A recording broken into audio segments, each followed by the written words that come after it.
여기까지 그냥 독생자 하고 끝내기 이쁘지 않아? 독생지야 말고 여기 아버지 갔다가 아버지 야야야. 그냥 예쁘다 그냥. 우리 아, 시작해야 되지 않을까요? 너는 거기서. 51분입니다. 50분인데 55분입니다. 아 그래요? 이야 아, 벌써 아, 55분이야? 알겠어 또 어쨌든. 자 아무튼 저거 하고 있는 거야? 방제.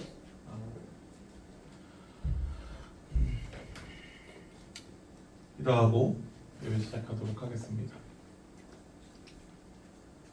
하나님 감사합니다. 오늘 이 아침부터 그리고 이 시간까지 하나님께서 인도하시니 감사합니다. 각자 다양한 모습들로 섬기고 각자 다양한 모습들로 있다가 이 자리에 모인 줄 믿습니다. 온전히 하나님께 찬양할 수 있도록 도와주시고 인도해 주십시오. 예수님의 이름으로 기도합니다. 아멘.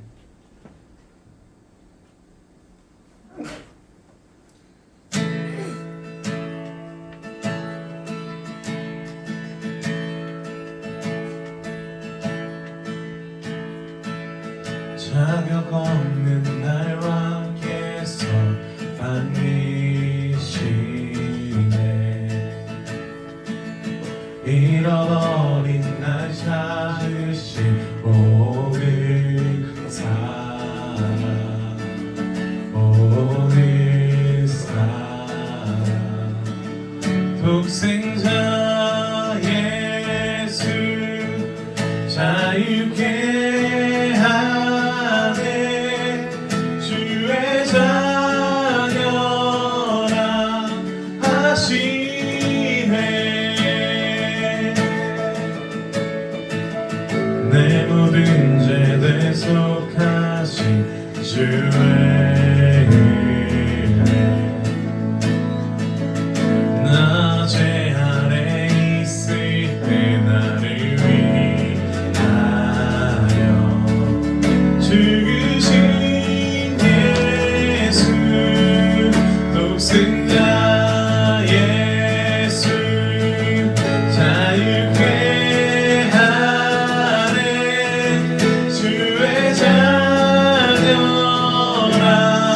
하시네 아버지 집에 거할 곳 있네 주의 자녀라 하시네 택하시고 지키시며 내 자녀라 하시네 그의 소유 따르시고 내 자녀라 하시네 택하시고 지키시며 내 자녀라 하시네 그의 소유 따르시고 내 자녀라 하시네 내 자녀라 하시네 내 자녀라 하시네 독생자 예수 자유케 하네 주의 자녀라 하시네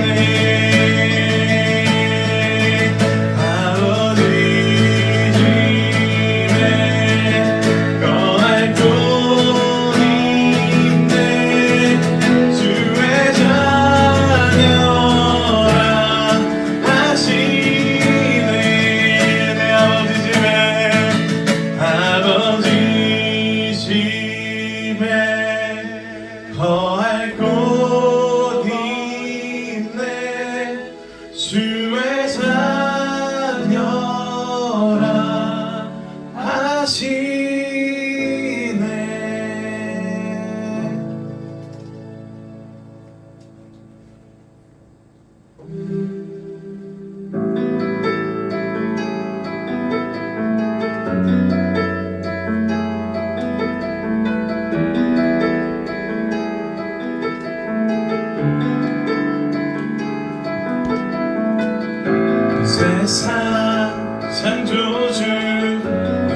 세상 구원자 모든 것 이기신 능력의 하나님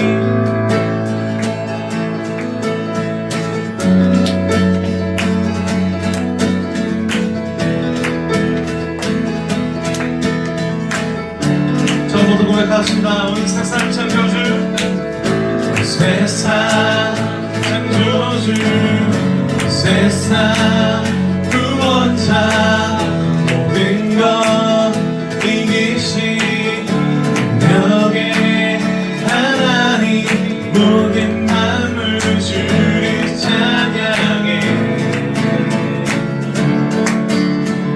모든 민족 주께 경배해 모두 승리하리 열방 얻게 되리 하나님께서 통치하시네 모두 승리하리 열방 얻게 되리 위대하신 왕 여호와 하나님 열방을 열방을 위해 주셨네 명령 따라서 열방을 하나님 열방을 위해 주셨네 명령 따라서 열방을 시하리 모든 마음을 주를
변하는 계절의 모든 순간이 당연한 것 아니라 은혜였어. 모든 것이 은혜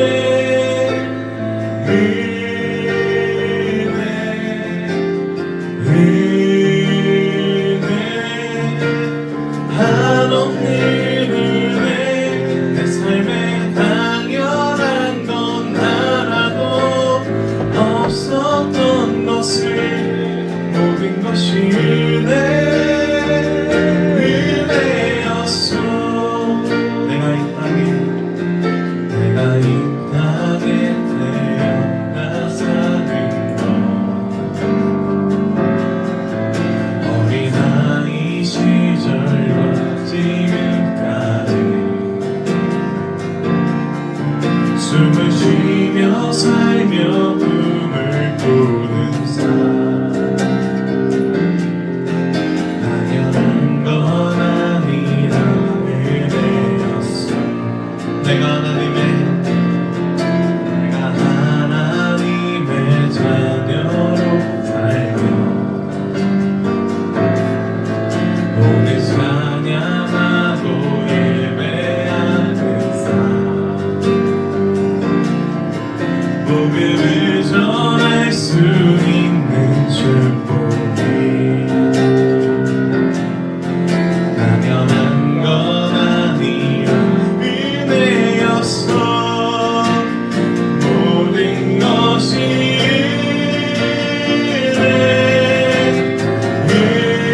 한없는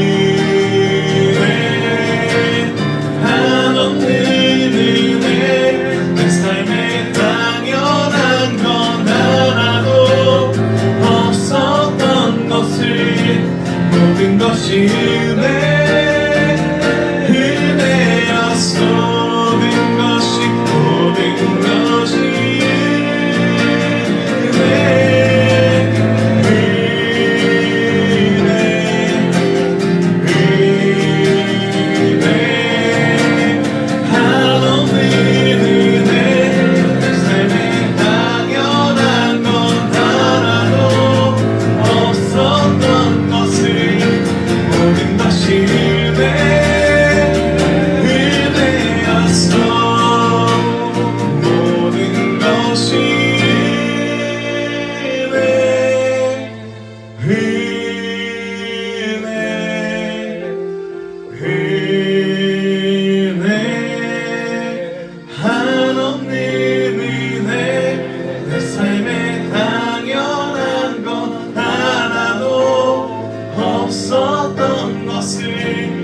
모든 것이 모든 것이 은혜였어. 모든 것이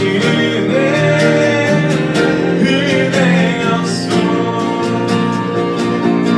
모든 것이 은혜였어.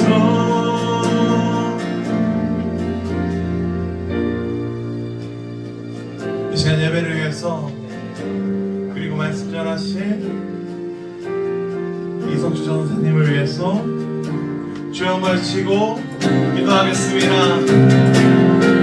주여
기도하시겠습니다.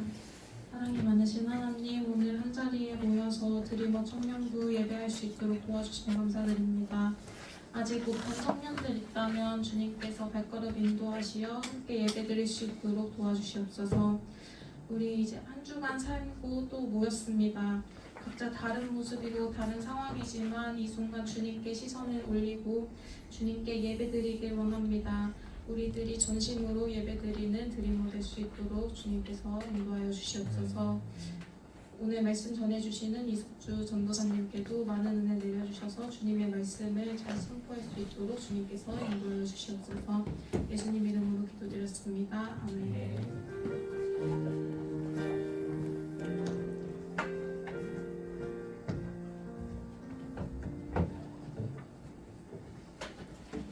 우리 다 같이 인사해 볼까요? 샬롬. 네. 이게 갑자기 여기 있으니까 튀어나온 거 가지고. 다들 한 주간 잘 지내셨나요? 평안하신가요? 준혁이는 그 빛의 자녀라서 라이트를 켜고 있는 것 같은데. 고맙습니다. 시험 기간이죠. 학생들은 저도 이제 내일 시험이 3개가 있고 또 과제가 2개가 있고 또 화요일까지 또 과제가 하나가 있는데 놀라운 주간을 보내고 있는데 또 한편으로는 말씀 준비하는 것도 하나의 숙제같이 느껴질 때도 있지만 주님께서 주신 은혜들을 같이 여러분과 함께 나누면서 이게 그냥 단순히 숙제가 아니라 하나님의 은혜라는 것들을 우리가 기억했으면 좀 깨달았으면 좋겠다라는 생각을 좀 해보게 돼요. 여러분들은 요즘 뉴스를 보면 어떠신가요? 한 주 동안 저희들의 눈을 사로잡은 그런 소식들이 있죠. 팔레스타인 하마스가 이스라엘 공격했다. 지난 7일 토요일에 공격해서 또 이스라엘이 거기에 반격을 하고 지금까지 수많은 사람들이 죽었다는 소식을 듣습니다. 지금까지 양측 합쳐서 어제 일자로 한 3,500명이 죽었고 13,000명이 되는 그런 부상자가 발생했다는 것들을 좀 봅니다. 또 이제 피해 보복을 선언했기 때문에 앞으로 그런 피해, 또 특히 민간인의 피해가 많이 예상이 돼요. 이뿐만이 아니라 우크라이나와 러시아의 전쟁은 얼마나 됐을까요? 벌써 1년 반이 넘어가고 있습니다. 거의 2년 가까이 이어져 오고 있어요. 어떤 통계를 보니까 벌써 사망자가 한 30만 명에 달한다라는 그런 굉장히 맥시멈으로 잡은 통계지만 수많은 사람들이 고통받고 있구나, 이렇게 전쟁의 소식이 가득한 시대를 우리가 살아가고 있습니다. 여러분들은 이런 소식을 들으면 어떠세요? 어떤 마음이세요? 사실 어떤 분들에게는 이게 잘 체감이 안 되죠. 뭔가 저 먼 곳에서 일어나는 그런 일처럼 느껴집니다. 피부에 와닿지 않는 거죠. 그러나 우리의 일상을 또 바라봅시다. 일상을 살아가면서 우리는 크고 작은 갈등과 좀 전쟁과 같은 상황까지도 겪곤 하는 것 같아요. 진짜 막 싸우고 다투고 마음이 상하는 그런 일들을 겪으며 살아가곤 합니다. 여러분들은 지난 일주일 동안 어떤 갈등을 겪으셨나요? 좀 샬롬하셨나요? 평안하셨나요? 우리는 우리가 살아가는 이웃들과 함께 여러 가지 크고 작은 이유로 갈등을 겪습니다. 여러분은 여러분의 이웃, 아파트 단지의 주민들과 어떤 갈등을 겪어보신 적이 있나요? 저는 주차 문제로 굉장히 힘들었던 적이 있어요. 또 층간소음 얘기도 굉장히 많이 나오는 이야기죠. 심지어 살인까지 하고 온 그렇게 갈등이 극심하기도 합니다. 여러분 친한 친구들이랑 싸워보셨죠? 정말 얘는 나를 믿어줄 거라고 생각했는데 뭔가 마음이 상하게 하고 뭔가 우리의 신뢰를 깨뜨리는 그런 여러 가지 상황 속에서 우리는 심하게 다툼을 겪기도 합니다. 가정 안에서요. 가정 안에서도 부모님과 자녀가 이렇게 싸우고 있고 또 부부간에 싸우고 있고 참 이런 치열한 갈등을 우리가 가장 보호받아야 되고 가장 사랑해야 되는 가정 속에서도 우리는 겪으며 살아갑니다. 이런 갈등을 겪으면 여러분 보통 어떻게 반응하세요? 요즘은 어떻게 하는 것 같아요? 사람들이 보통 정말 꼴 보기 싫은 사람이 있으면 이제 연락을 차단합니다. 더 이상 그 사람의 연락을 받지 않고 이제 손절을 하죠. 굉장히 좀 손쉬운 손절을 우리는 많이 하는 것 같아요. 그래서 어떤 사람은 이 시대의 문화의 특징 중에 하나가 손절 문화다라고 표현하기까지 합니다. 100번 양보해서 상대방이 나에게 정말 피해를 주고 상처를 줄 때는 그럴 수 있을 것 같아요. 적당한 거리를 두는 것이 나를 좀 보호하는 하나의 방편이 될 수도 있는 것 같아요. 그런데 그냥 이 사람이랑 있으면 좀 기분이 나빠서 내 방식과 조금 달라서 얘는 너무 밝아 나라는 얘랑 같이 있으면 기빨려 뭐 이러면서 좀 우리는 너무 손쉽게 손절하는 것이 아닌가라는 생각들을 좀 해보게 되고, 또 한편으로는 여러분 손절 당해 보신 적 있으세요?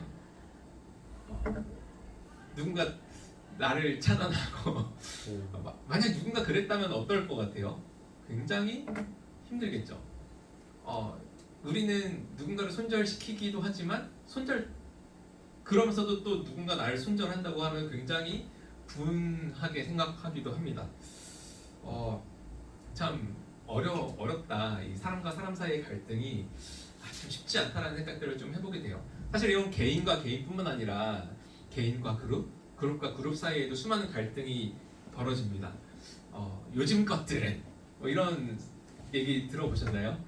사실은 이 기성세대가 그 젊은 세대 다음 세대의 그런 생각과 행동을 이해하지 못해서 벌어지는 세대 간의 갈등이 참 많이 일어납니다. 사실 이거는 한 3,4천 년 전에 고대의 그런 이집트 같은 데 있는 그런 기록들을 봐도요, 요즘 것들은 참 싹수가 노랗다 뭐 이런 표현들이 대충 그런 표현들이 나온다고 합니다. 그러니까 이게 굉장히 뿌리 깊은 갈등인 거죠. 또 우리도 기성세대들의 그런 생각들을 이해하지 못하는 경우도 많이 있는 것 같아요. 최근 몇 년 사이에 우리나라에서 벌어지는 갈등 중에 가장 극심하게 부각되고 있는 것 중에 하나가 젠더 갈등입니다.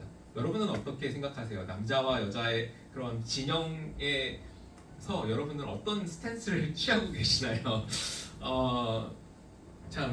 이게 원래 남자와 여자의 갈등은 예로부터 유서 깊은 갈등이었지만 이러한 갈등이 굉장히 수면 위로 올라와서 극심하게 보여지는 것 같아요.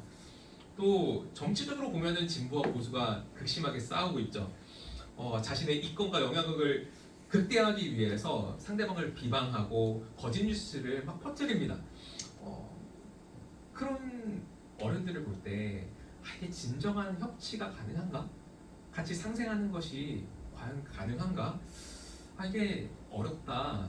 참 가슴 아픈 현실 속을 우리가 살아가고 있죠. 우리는 이렇게 수많은 갈등 속에서 살아가고 있습니다. 여러분은 어떤 갈등 속에 계신가요? 또 살아가면서 마주하는 각양각색의 갈등들을 어떻게 풀어가고 계신가요? 특별히 그리스도인으로서요, 우리가 어떻게 갈등을 대해야 되는가? 여러분 어떠세요? 그리스도인이니까 좀 불합리하고 부당한 대우를 받아도 그냥 좀 참고 넘어가신 적이 있으신가요? 아니면 나는 그렇게는 좀 못하겠고, 아니 틀린 건 틀리다고 말해줘야지 뭐 이렇게 좀 공과 사를 구별하는 그런 분들도 있을 거고, 또 아니면 그냥 갈등의 자리가 너무 불편하니까 회피하기도 합니다. 회피하는 분들도 있을지 모르겠어요. 어떤 선택을 하며 살아가든지 여러분의 마음은 괜찮으신가요? 그런 갈등의 상황에 노출되어지고 있을 때 우리의 반응은 좀 어때야 될까? 앞서 보았던 수많은 갈등으로 가득한 세상 속에서 그리스도인으로 살아가는 건 어떤 의미일까? 그리스도인은 좀 다른 선택, 대안적 삶의 방식을 가지고 갈등을 대할 수가 있을까요? 저는요, 말씀을 보면서 이 그리스도인들이 이 갈등을 정말 잘 다룰 수 있는 가능성을 가진 사람들이라는 생각들을 좀 하게 됐어요. 그런 믿음이 생겼어요. 오늘 예수님께서 말씀을 하시죠. 오늘 본문 말씀을 한번 같이 읽어볼까요? 개역개정으로 한번 읽어보도록 하겠습니다. 마태복음 5장 9절 말씀입니다. 시작. 화평하게 하는 자는 복이 있나니 그들이 하나님의 아들이라 일컬음을 받을 것이니요. 아멘. 화평하는 자는 복이 있대요. 하나님의 아들이라 일컬음을 그들이 받을 것이라고 이렇게 얘기를 하시는데, 그것은 반대로 생각해 보면은 하나님의 자녀들은 평화를 이루어갈 수 있는 사람들이라고 말씀하시는 것과도 좀 맞닿아 있는 것이 아닌가 생각을 좀 해보게 됩니다. 그래서 이 시간 같이 말씀을 찾아보면서요, 성경에서 말하는 샬롬이 무엇인지, 평화가 무엇인지, 화평이 무엇인지, 화목해 되는 것의 의미가 무엇인지, 그리고 그 화목이 깨진 이유는 무엇일지, 그리고 그 화평을, 샬롬을 이루는 출발점은 어디에 있을지, 그리고 정말 우리가 어떠한 마음으로 살아갈 때 그러한 샬롬을 이루어가는 삶을 살아갈 수 있을지 좀 같이 살펴보려고 해요. 오늘 말씀에서 평화를 뜻하는 사실은 이 헬라어니까 에이레네라는 단어를 쓰고 있고, 히브리어에서는 평화, 그 평안 이런 단어를 샬롬, 여러분이 너무 잘 아시는, 우리가 방금 인사하면서도 같이 얘기했던 샬롬이라는 단어를 씁니다. 이 샬롬이라는 단어에는요, 조화, 완전함, 온전함이라는 의미가 담겨져 있습니다. 그러니까 샬롬은 하나님께서 계획하시고 창조하신 그대로의 온전한 모습을 있는 모습 그대로 나타내는 단어라는 거죠. 김남주 목사님은 이런 평화를 얘기하면서, 평화란 하나님의 질서가 사람들과의 관계 속에서, 더 나아가 자연 속에서 이루어진 상태로서 인간과 만물 사이에 하나님의 의도하신 바가 실현된 상태라고 말하시면서, 이것은 자기에 대해서 안녕한 상태. 그러니까 우리가 안녕 이렇게 얘기하잖아요. 안녕하세요, 샬롬 하신가요? 이렇게 물어보는 거거든요. 그리고 안녕하시길 바랍니다, 이런 샬롬을 빌어주는 것이죠. 그런 자신에 대해서 안녕한 상태가 샬롬이고, 또 다른 사람들에 대해서 온전한 조화와 균형을 이룬 상태라고 이렇게 얘기를 하십니다. 다시 말해서 이 샬롬은 뭐예요? 다 같이 따라해 볼까요? 하나님의 질서 안에서 하나님의 질서 안에서 누리는 평화 누리는 평화. 라고 할 수 있습니다. 하나님의 질서 안에 있을 때 누리는 조화로운 평화라는 것이죠. 그러니까 하나님과의 관계가 깨어지면 이 샬롬이 상실되는 것입니다. 모든 조화와 균형이 깨어지는 것이죠. 그 샬롬이 인류 역사에서 가장 처음 깨진 곳으로 한번 돌아가 볼까요? 창세기 3장입니다. 창세기 3장인데 제가 2장이라고 잘못 적혀져 있을 거예요. 3장 9에서 13절을 같이 한 목소리로 읽도록 하겠습니다. 시작. 주 하나님이 그 남자를 부르시며 부르셨다. 내가 어디에 있느냐? 그가 대답하셨다. 하나님께서 동산을 거니시는 소리를 제가 들었습니다. 저는 벗은 몸인 것이 두려워서 숨었습니다. 하나님이 부르셨다. 내가 벗은 몸이라고 누가 일러주더냐? 내가 너더러 먹지 말라고 한 그 나무의 열매를 내가 먹었느냐? 그 남자는 핑계를 대었다. 하나님께서 저와 함께 살라고 짝지어 주신 여자, 그 여자가 그 나무의 열매를 저에게 주기에 제가 그것을 먹었습니다. 주 하나님이 그 여자에게 물으셨다. 너는 어쩌다가 이런 일을 저질렀느냐? 여자도 핑계를 대었다. 뱀이 저를 꿰어서 먹었습니다. 아멘. 하나님의 형상으로 아담과 하와가 창조되었죠. 사람을 하나님의 형상으로 창조하셨습니다. 그때 이 아담과 하와, 남자와 여자 사이에는 정말 친밀한 유대관계, 하나됨, 이런 깊은 사랑이 있었습니다. 이들 사이에는 갈등과 분열이 없었죠. 다시 말해서 샬롬의 상태였습니다. 그런데 오늘 방금 읽은 본문은 이들이 죄를 범하고 타락하자마자 그 샬롬이 깨진 것을 보여줍니다. 사람과 유대가 분열돼요. 갈등이 발생하고 있습니다. 아담이 오늘 본문에서 이렇게 얘기하고 있는 거예요. 하나님, 전 좀 억울합니다. 아니, 선악과 먹은 거 제가 먼저 먹은 거 아니잖아요. 제가 먼저 먹었는데 왜 나부터 찾아오세요? 그리고 아니 애초에 하나님께서 저 여자를 나에게 보내지 않으셨으면 나는 선악과 안 먹었을 것 같은데요.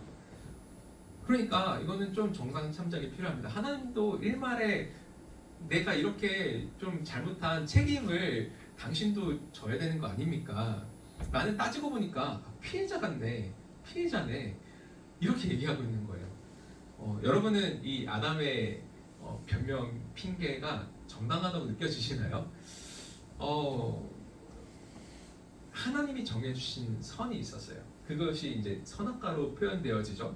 그 바운더리를 넘어가자마자 하나님과의 관계가 깨어집니다. 하나님께 내 죄를 전가하려고 합니다. 그리고 하나님과의 관계가 깨어지자마자 사람과의 관계도 깨어졌습니다. 샬롬이 깨졌죠. 갈등이 시작됐어요. 그 갈등 속에서 사람은 나의 정당성, 나의 의를 어떻게 찾죠? 나의 무죄함을 어떻게 주장하려고 하죠? 다른 사람에게 핑계를 대고 전가를 함으로써 나의 무죄함을 주장하려고 합니다. 그런데 아담이 사실 잘못했죠.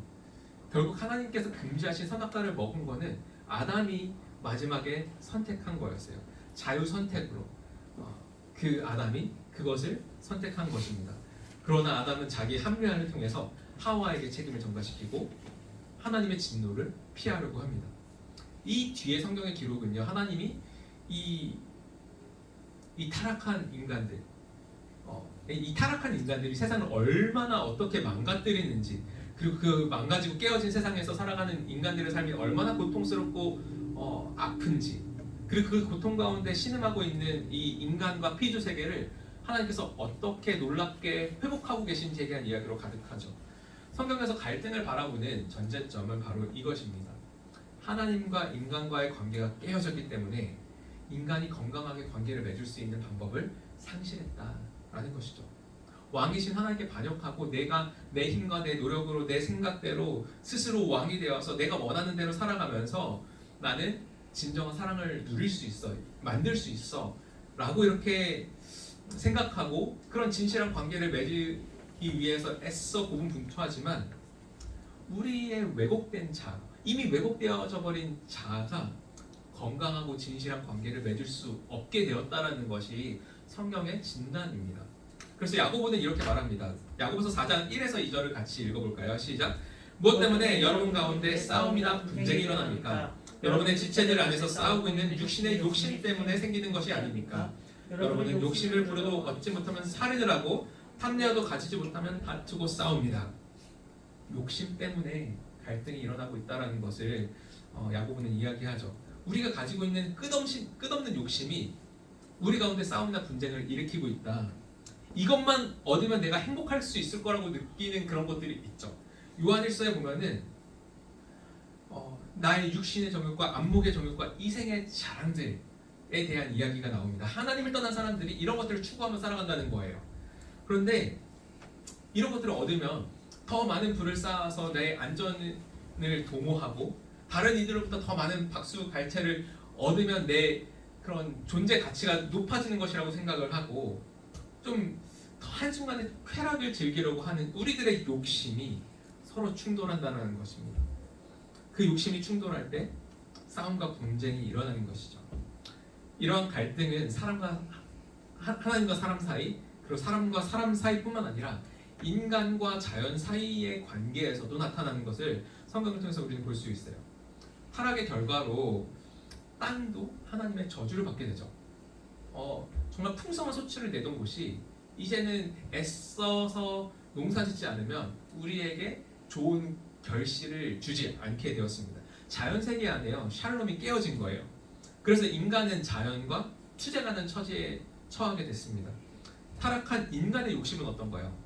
자연의 그런 여러 그런 너무 아름다운 것들을 내 욕심, 더 멋진 것들을 만들려는 그런 인간의 욕심이 아름다운 자연을 파괴하였죠.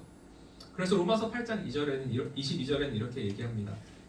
피조물이 다 이제까지 함께 탄식하며 함께 고통을 겪고 있는 것을 우리가 아느니라. 모든 피조 세계가 이 죄의 결과로 말미암아 신음하고 있다. 왜? 하나님의 조화롭게 아름답게 지으신 그 샬롬이 깨어졌기 때문에. 그러니 우리가 매일마다 마주하는 갈등과 깨어짐을 건강하게 풀어가서 샬롬을 이루기 위해서는 하나님과의 샬롬을 먼저 회복해야 된다는 것을 우리가 기억해야 합니다. 그것이 샬롬을 이루는 출발점이라는 것이죠. 이 갈등과 깨어짐을 다루는 수많은 이론과 방법들이 있을 거예요.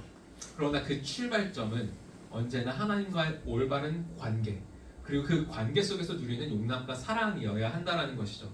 그러면 우리는 어떻게 하나님과의 관계를 회복할 수 있을까? 어떻게 하나님과 샬롬을 누릴 수 있을까요? 우리가 애써서 우리의 공로로 그 샬롬을 누릴 수 있을까?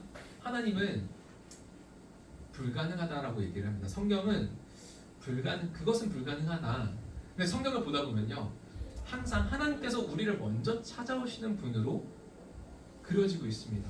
아담과 하와가 죄를 범하고 하나님의 낯을 피해서 도망갔을 때 하나님이 그들을 먼저 찾아가십니다. 아담아 아담아 어디 있느냐 찾으십니다.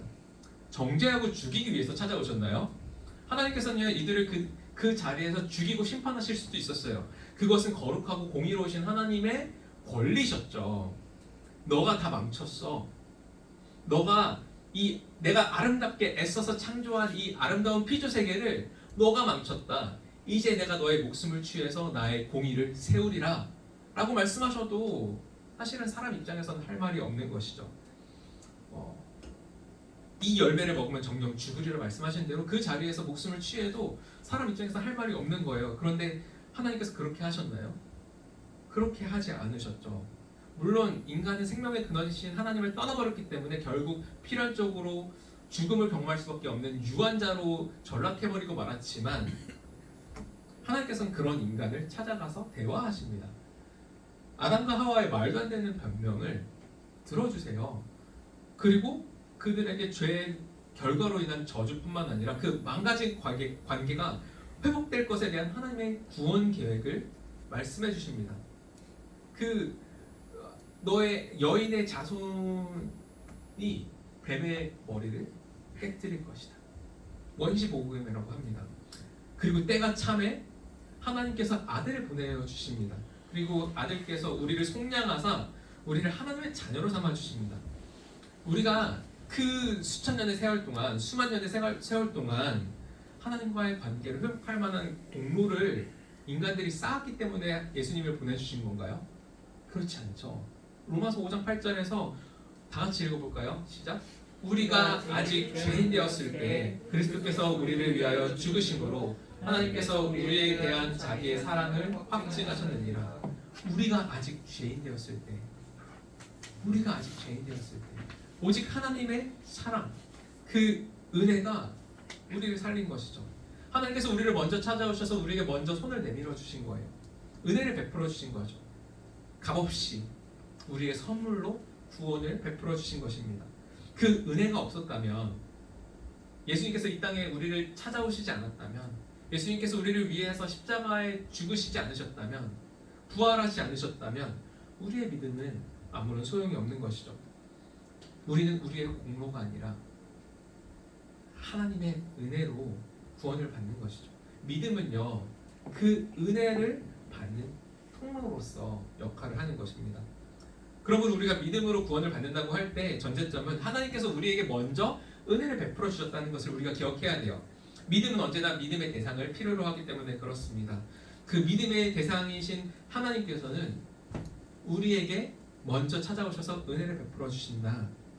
그래서 로마서 1장에서는 이렇게 얘기하죠. 우리 주 예수 그리스도로 말미암아 하나님과 더불어 우리는 평화를 누리고 있습니다 라고 고백하는 것이죠. 그리스도 예수로 말미암은 평화인 것입니다.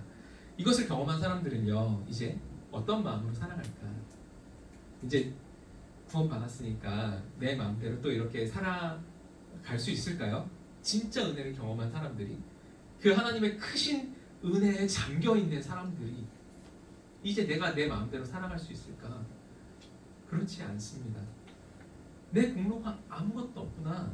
오직 주님의 은혜가 나를 살리고 있구나. 방금 우리가 고백했던 것처럼 모든 것이 하나님의 은혜구나. 우리가 마지막 찬양에서 그렇게 고백하지 않았습니까? 주님 앞에서 우리가 자랑할 것이 없구나. 살아가는 모든 순간이 주님의 은혜입니다라고 고백하는 사람들은 겸손하게 주님 앞에서 엎드려져서 그 은혜를 사모하는 마음으로 살아가는 것이죠. 마태복음 18장에는 만달란트 탕감받은 종의 비유가 나옵니다. 이제 만달란트는 한 개인이 평생 일해도 갚을 수 없을 정도로 큰 금액이었어요. 근데 그 큰 금액을 어떻게 빚졌는지 모르겠지만 그 빚을 탕감받습니다. 그럼 어떻게 살아가야 될까? 그 탕감을 해준 왕은 이 종에게 무엇을 기대했을까? 너도 이제 가서 다른 이들에게 이러한 은혜를 흘려보내면 좋겠어. 이제 너가 다시 세컨 찬스, 인생을 살아간다고 생각하고 이제는 좀 방탕하게 살아가지 말고 좀 의미 있게 살아가고 이 사랑을 보답하면서 살아가면 좋을 것 같아. 근데 이 종은 어떨까요? 예수님의 비유에서 이 종은 그 은혜를 너무 빨리 망각합니다. 너무 빨리 잊어버리죠. 이제 나는 용서받았으니 나는 괜찮다라고 하면서 다시 내 마음대로 내 욕심대로 살아갑니다. 그러다가 길을 가는데 자신에게 100데나리온 꾸어갔던 동료를 봅니다. 한 100만 원이라고 칩시다. 100만 원 정도 꾸어간 동료를 보고는 그 돈 빨리 갚으라고 답답하는 거예요. 그래서 이제 나 지금 당장 갚을 돈은 없으니까 조금 말미를 주면 좋겠다. 며칠만 기다려줘. 내가 꼭 갚을 테니까 미안해. 이렇게 얘기를 했는데 그 사람은 안 돼. 지금 당장 갚지 않으면 너를 옥에 가두겠어. 하고 옥에 가둡니다. 어떻게 사람이 이럴 수 있을까? 자, 이 100데나리온을 갚도록 하는 것은 그 사람의 정당한 권리였을까요? 권리였죠. 법적으로 보자면. 그런데 은혜 받은 사람으로서의 합당한 태도였을까? 그건 또 아닐 거라는 거죠. 이게 우리들의 모습일지도 모르겠어요. 하나님의 은혜와 사랑으로 구원을 받았어요. 그 구원의 은혜를 누리고 있지만, 그래서 하나님께서 우리에게 날마다 부어주시는 풍성한 은혜를 누리며 살아가지만 그 은혜에 대해서 너무나도 무감각한 우리들의 모습이 있는 것 같아요. 그래서 겸손하지 못하고 내 권리가 계속 주장되어지고 그것을 조금이라도 침범받으면 못 견뎌하는 우리들의 자아가 참 있다라는 것이죠. 근데요, 우리가 하나님 앞에서 받은 은혜에 대한 감각을 잃어버릴 때, 겸손한 마음을 잃어버릴 때 교회 공동체 안에서도 수많은 갈등이 벌어지곤 합니다. 그렇지 않나요? 우리 안에도 그런 싸움과 다툼이 있을 수 있겠죠. 빌립보 교회에도 그런 갈등이 벌어졌습니다. 바울과 함께 복음을 전하는데 힘쓰던 유오디아와 순두계라는 여인이 있었어요. 굉장히 멋진 여인들이죠. 그런데 이 둘 사이에 갈등이 벌어졌다는 소식이 바울의 귀에 들려왔습니다. 그래서 바울이 마침 빌립보 교회에게 편지를 쓸 때 그들에게 권면하는 그런 글을 씁니다. 나는 4장 2절을 한번 같이 읽어볼까요? 시작. 나는 유오디아에게 권면하고 순두계에도 권면합니다. 주님 안에서 같은 마음을 품으십시오. 주님 안에서 같은 마음을 품으라고 얘기를 합니다. 근데 여기서 우리가 같은 마음이라고 할 때 그래 그러면은 똑같은 마음, 서로 다르지 않은 마음을 품으면 되겠구나라고 생각할 수도 있지만 이 빌립보서 전체의 맥락 속에서 보면은 이 마음이 마땅히 품어야 될 마음에 대해서 이미 빌립보서 2장에서 말했음을 기억할 수가 있습니다. 한번 2장 5절에서부터 8절을 같이 읽어볼까요? 시작. 너희 안에 이 마음을 품어라. 곧 그리스도 예수의 마음이니 그는 근본 하나님의 본체시나 하나님과 동등됨을 취할 것으로 여기지 아니하시고 오히려 자기를 비어 종의 형체를 가지사 사람들과 같이 되셨고 사람의 모양으로 나타나사 자기를 낮추시고 죽기까지 복종하셨으니 곧 십자가에서 죽으심이라. 너희 안에 이 마음을 품으라. 그리스도 예수의 마음이니. 우리가 마땅히 품어야 되는 마음, 우리가 같은 마음을 품어야 된다면 그 마음은 이 그리스도 예수의 마음을 품어야 된다는 것이죠. 이 마음은 어떤 마음이었어요? 죽기까지 낮아지신 겸손한 마음, 낮아짐의 마음, 순종의 마음이었어요. 겸손한 마음으로 이렇게 예수의 마음으로 내 곁에 하나님께서 허락하신 이들을 우리는 볼 필요가 있습니다. 그럴 때 우리는 비로소 옆에 있는 형제자매들의 그 모습 속에서 얘네가 진짜 굉장한 사람들이었구나, 하나님의 형상을 발견하게 되는 거죠. 여러분 옆에 있는 사람 한번 같이 좀 살펴볼래요? 와우! 하나님의 형상! 네, 하나님의 존귀한 자녀들이 여기 있다라는 것이죠. 나와는 다르지만 서로 우리 MBTI 해봐도 그렇고 버크만 테스트 해봐도 그렇고 다르잖아요. 너무 다른데 그래서 예전에는 좀 불편하게 생각한 적도 있는데 오히려 다르기에 공동체가 더 풍성해질 수 있구나, 더 건강해질 수 있구나, 더 다채로워질 수 있구나 라는 것들을 깨닫게 되는 것이죠. 그런 생각들을 하나님께 감사하게 됩니다. 그리고 그 하나님께 감사할 뿐만 아니라 서로를 향한 감사로 이어지곤 합니다. 그래서 우리가 서로를 돌아보면서 이런 고마움을 표현해 볼 필요가 있어요. 다 같이 한번 서로를 보면서 이렇게 고마워. 네. 자, 고마워. 당신이 있어서 감사합니다. 너와 나와 다른 너의 모습이 얼마나 다행인지 몰라.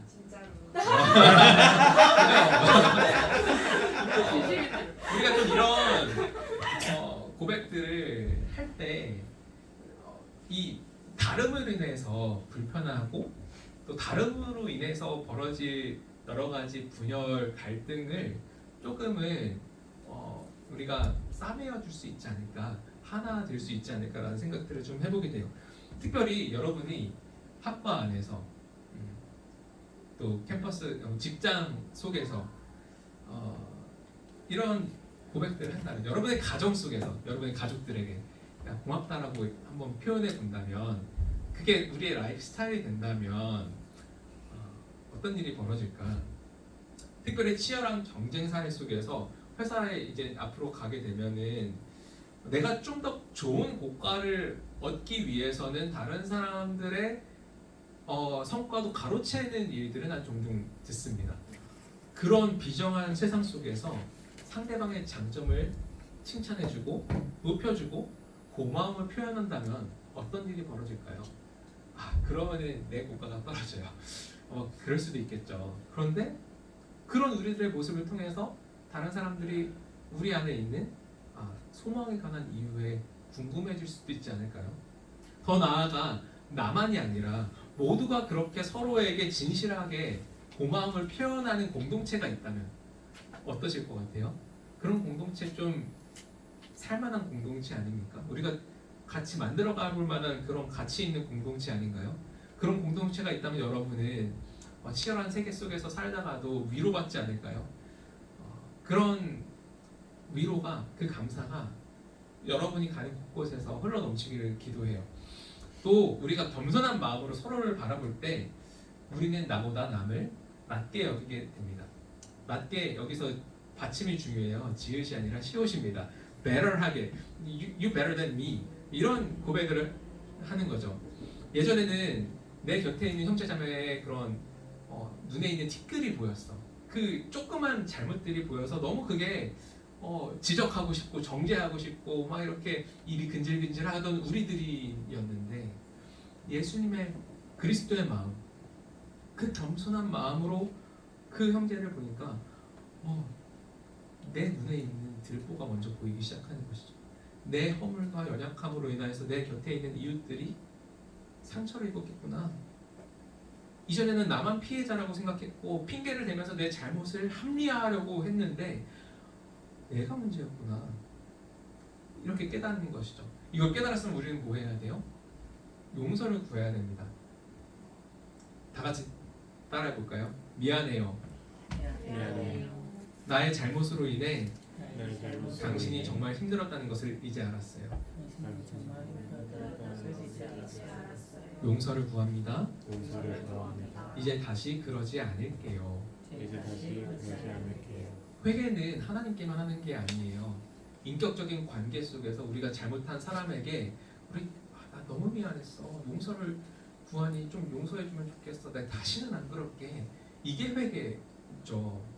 그런 회개를 우리는 우리의 관계 속에서 해야 됩니다. 여러분의 가정 속에서, 여러분의 직장에서, 여러분의 학과와 또 우리 교회 공동체 안에서, 둘마 청년부 안에서 이런 고마움과 더불어서 미안한 마음을 표현해 보시길 바래요. 사실 미안하다 말하는 것, 용서를 구하는 것은요, 높아진 마음을 할 수 있을까요? 아니요, 못하죠. 우리가 그리스도의 예수의 마음을 품을 때, 정말 그 겸손함을 우리가 가질 때 우리는 용기를 내어서 미안하다고 말할 수 있을 거예요. 그러니 이 모든 것들의 전제점보다 그리스도의 마음을 품는 것, 겸손한 마음을 품는 것이죠. 또 우리가 그리스도 안에서 나는 내가 용납되고 용서받았다라는 그 감각, 그 믿음이 있을 때 누군가 여러분에게 미안하다고 말해요. 누군가 여러분에게 미안하다고 말하면 처음에 괜찮아 이렇게 말하는 분들 있겠지만 나는 마음이 풀리지 않았어. 좀만 기다려봐. 왜 그렇게 우리 용서하기 싫을 때도 있잖아요. 내가 너무 상처받았으니까, 내가 너무 너 때문에 힘들었으니까 용서하기가 싫은 마음이 드는 거죠. 그런데 누군가가 내게 용서를 구할 때 내가 이미 하나님께서 용서받은 죄인이라는 것들을 그게 내 베이스에 깔려 있으면 누군가 나에게 용서를 구하면 나도 그들을 용서할 수 있는 사람으로 자라갈 수 있을 거예요. 그러나 중요한 게 있죠. 내게 잘못한 사람이 항상 나에게 먼저 용서를 구하러 오지 않는다는 사실이에요. 그리고 또 항상 갈등 속에서 용서는 그 사람만 나에게 구하면 되는 것이 아니라 내가 그 사람의 구해야 될 용서도 있는 게 되게 많아요. 일방적인 그런 갈등은 생각보다 그렇게 많지 않으니까요. 그렇다면은 우리는 이렇게 해야죠. 상대방이 언제 나에게 먼저 용서를 구하러 오나, 언제 나에게 먼저 미안하다고 말하나, 내가 먼저 가면 지는 것 같아 라고 생각이 들 때라도 내가 먼저 가서 미안하다고 말할 수 있는 그런 사람들이 됐으면 좋겠어요. 그럴 때 우리는 하나님께서 우리에게 주시는 은혜를 좀 더 깊이 누리게 될 거예요. 그리스도의 마음에 참여하게 되는 것이거든요. 더 나아가서 아무리 생각해도 난 진짜 잘못한 게 없는 것 같아. 제가 진짜 나에게 일방적으로 잘못한 거야. 그런 일이 사실은 또 있을 수 있죠. 많이 또 생기기도 하는 것 같아요. 그런데 제가 나에게 미안하다고 말하지 않네? 그러면 이럴 땐 어떻게 해야 돼? 우리가 아직 죄인 되었을 때 우리를 찾아오셔서 사랑을 보여주신 그 하나님의 사랑을 묵상해 보시기를 바랍니다. 우리는 어떻게 해야 될까? 여러분이 스스로 묵상해 보시기를 바라요. 우리가 이렇게 겸손한 마음으로 고마움과 용서를 표현할 때 우리는 우리가 가는 곳에서 평화를 이루어가는 불씨가 될 거예요. 아주 작은 불씨일 수 있지만 그 불씨가 확산되어질 수 있겠죠. 사랑하는 여러분, 갈등과 미움, 싸움과 다툼으로 얼룩져 있는 이 세상은 평화의 복된 소식을 간절하게 기다리고 있습니다. 인간의 제도와 사상, 종교와 도덕은 이 갈등을 해결할 도리가 없는 것 같아요. 정치적으로 그 전쟁을 풀어보려고 해도 그것이 쉽지 않은 한계가 있음을 보게 되죠. 오직 평화의 왕으로 오신 예수님만이 이 세상에 진정한 샬롬을 주실 수 있는 분이신 것이죠. 그리고 그 샬롬의 주님을 나의 하나님으로, 나의 주님으로 받아들인 우리들이 그 예수님의 마음을 닮아서 겸손한 마음으로 이 세상 속에서 살아간다면 우리는 우리가 가는 곳에서 평안을 이루는, 샬롬을 이루는 복된 삶을 살아가게 될 거예요. 그리고 그럴 때 우리는 진정 하나님의 자녀라 이 걸음을 얻게 될 것입니다. 사랑하는 여러분, 물론 우리가 이렇게 고마움을 표현하고 미안함을 표현해도 모든 갈등이 바로 해결되어지지 않을 거예요. 대부분의 갈등은 그렇게 쉽게 해결되어지지 않는 것 같아요.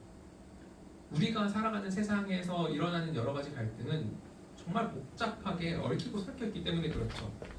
세대를 거듭해서 내려오는 갈등, 팔레스타인 애들의 그런 고백을 들었어요.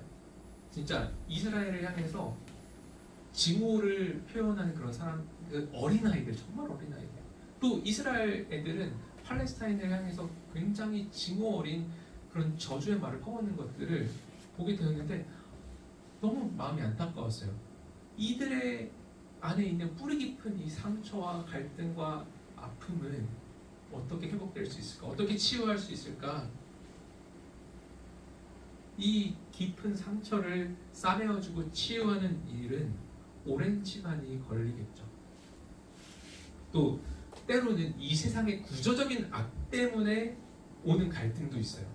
개인적인 차원의 겸손과 친절로는 우리가 마주하는 세상에서 보게 되는 갈등과 깨어짐을 다 다루지 못하는 우리들의 한계도 발견하기 마련입니다. 때로는 세상의 약한 이들, 소외받는 이들과 함께 연대해서 구조적인 불의에 저항해야 될 때도 있겠죠. 그럴 때 우리는 오히려 예수님께서 말씀하신 것처럼 내가 평화를 주러 온 것이 아니라 검을 주러 오느라 이렇게 그래야 될 때도 있을 거예요. 우리가 그때를 분별하는 지혜가 필요합니다. 성경 그런 때를 분별하는 것을 지혜라고 얘기를 하는데 그 지혜의 근본이 무엇입니까? 하나님을 뭐 하는 거예요? 경외하는 거죠. 하나님을 경외하는 것. 이 평화를 이루는 것, 샬롬을 이루는 건요, 여러분들에게 속한 일이 아닙니다. 내 속에 속한 일이 아니에요. 하나님께 속한 일. 하나님이 평화를 이루어 가시는 주체자가 되십니다. 그러니 우리는 어떻게 해야 돼요? 갈등을 마주했을 때 너무 쉽게 이렇게 방법론적으로 그래 이러면 되겠지라고 생각할 수도 있겠지만 또 우리의 한계를 인정하면서 겸손하게 하나님의 나타나심을 소망해야 될 거예요. 그리고 인내해야 될 거예요. 그리고 때에 따라 주시는 은혜로 힘써 사랑해야 될 것입니다. 우리는 그렇게 평화를 이루어 가야 합니다. 또 사랑하는 여러분, 이렇게 평화를 이루기 위해서 잠시 낮아지고 내 것을 포기해야 되는, 내 정당한 권리를 포기해야 되는 때도 있을지 모르겠어요. 아깝게 느껴질 수도 있죠. 손해를 보고.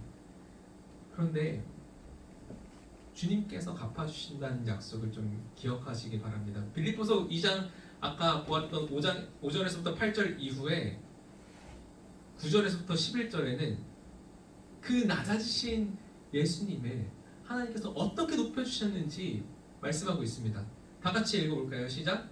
하나님께서는 그를 지극히 높이시고 모든 이름 위에 뛰어난 이름을 그에게 주셨습니다.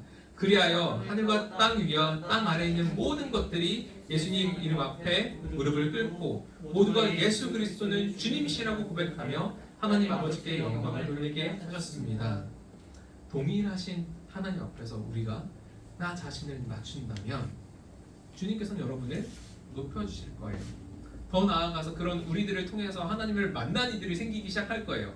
쟤네 어떻게 저런 선택을 할 수 있을까? 어떻게 저렇게 겸손하게 낮추고 우리를 높여주고 미안하다고 이렇게 용기 있게 고백해주고 어떻게 저런 선택을 할 수 있지? 라고 우리들 안에 있는 하나님을 보게 된 이들이 주님 앞에 무릎을 꿇고 예수 그리스도는 주님이시라고 고백하며 하나님께 영광을 돌리게 될 거예요. 이게 얼마나 복된 삶인가.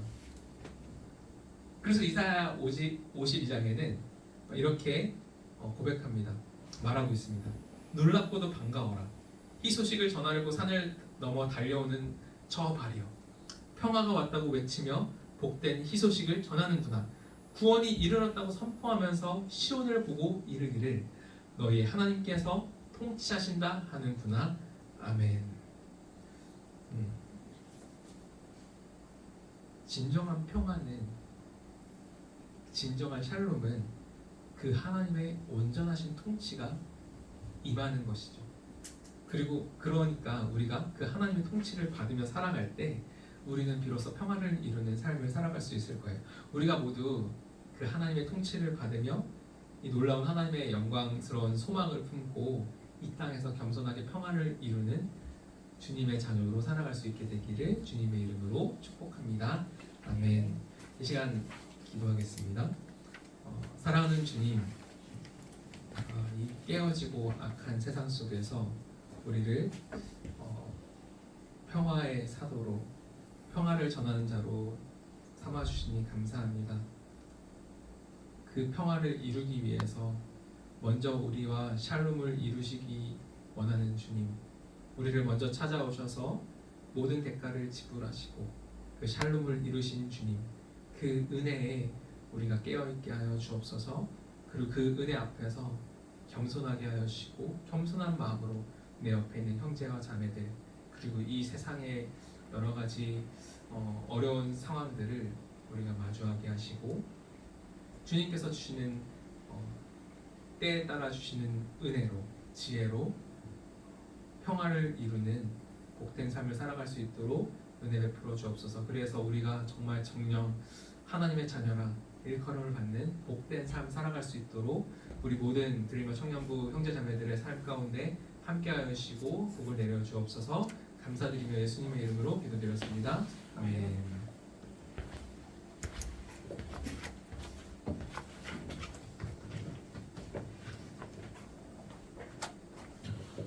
준비하시 헌금 드리겠습니다.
감격하여 반응하여 우리의 작은 예물을 주님께 올려드립니다. 예물이 쓰여지는 곳곳마다 그 주님의 은혜와 사랑이 풍성하게 흘러가도록 사용하여 주옵소서. 우리의 삶까지도 주님께 드리기를 원하오니 주님 우리의 삶을 통하여서 주님께서 샬롬이 깨어진 곳에 샬롬을 이루게 하여 주옵소서. 감사드리며 예수님의 이름으로 기도드렸습니다. 아멘. 하늘에 계신 우리 아버지여, 이름이 거룩히 받으시오며 나라의 마옵시며 뜻이 하늘에서 이루어진 것 같이 땅에서도 이루어지이다. 오늘날 우리에게 일용할 양식을 주옵시고 우리가 우리에게 죄 지신 자를 사하여 준 것 같이 우리의 죄를 사하여 주옵시고 우리를 시험에 들이지 마옵시고 다만 악에서 구하소서. 나라와 권세와 영광이 아버지께 영원히 싸움나이다. 아멘.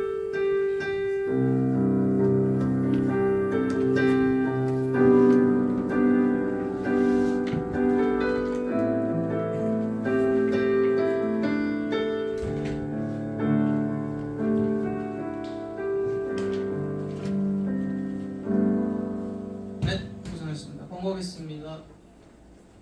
네, 매주 있는 광고죠. 주일 청년 예배가 12시 40분에 시작됩니다. 네, 예수동행일기도 요즘에 많이 안 하지만 그러니까요. 열심히 합시다. 이제 PPT에 안 나와 있는 광고가 있는데요. 우리 성탄절 행사 함께 할 수 있는 청년들 모집하고 있고요. 그리고 바자회 저희 부스를 구성하고 있는데 좋은 아이디어 있으신 분 말씀해 주시면 감사하겠습니다. 이상입니다. 멜론 준비 안 됐어요. 다 연기해줘서. 어? 아니.